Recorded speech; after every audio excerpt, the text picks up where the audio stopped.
कहानी जो सोच बदल दे। एक राजा ने अपने सैनिकों को सड़क के बीच में एक बड़ी चट्टान रखने के लिए कहा।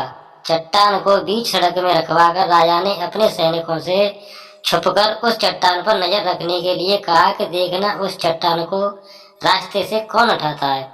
लोग उस जगह पर आते रहे जाते रहे, लेकिन किसी ने भी उस चट्टान को रास्ते से हटाने की कोशिश नहीं की। उस चट्टान के पास से लोगों के गुजरने वालों में राजा के कुछ करीबी लोग और शहर के बड़े व्यापारी भी शामिल थे। उनमें से कुछ लोग तो राजा को ही कोसने लगते कि क्या राजा इस चट्टान को भी रास्ते से नहीं हटवा सकता, लेकिन किसी ने भी उस चट्टान को रास्ते से हटाने का प्रयास नहीं किया।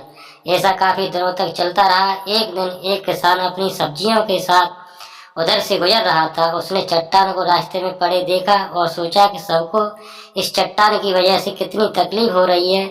उसने अपनी मजबूत लाठी से उस चट्टान को एक तरफ धकेलने की कोशिश शुरू कर दी। काफी कोशिश के बाद वह उसे सड़क से हटाने में कामयाब हो गया। चट्टान रास्ते से हटाने के बाद किसान अपनी सब्जियों को उठाकर जाने ही वाला था कि अचानक उसकी नज़र एक पोटली पर गई जो ठीक उसी जगह पर पड़ी थी जहाँ से उसने वह चट्टान हटाए थे।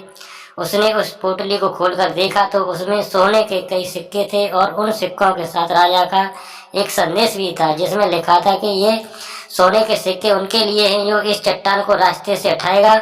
दोस्तों, बिल्कुल ठीक इसी तरह हम सबके लाइफ में भी कई परेशानियां आती हैं। कुछ लोग उन परेशानियों से निकल जाते हैं और कुछ रास्ता बदल लेते हैं, और चंद लोग ठान लेते हैं उन परेशानियों का हल निकाल लेने की, और ऐसे ही लोग मुश्किलों में संभावनाओं और असंभावनाओं में छिपे अवसर खोज लेते हैं। मजबूत इरादे और नेक दिल के साथ किए गई कोशिशों के परिणाम हमेशा ही अच्छे आते हैं। इसलिए जीवन की परेशानियों से घबराओ मत, बल्कि उन परेशानियों को हल करने की कोशिश करते हुए जीवन सफर में आगे बढ़ते रहो। अगर वीडियो अच्छी लगी हो तो लाइक और सब्सक्राइब करना न भूलें।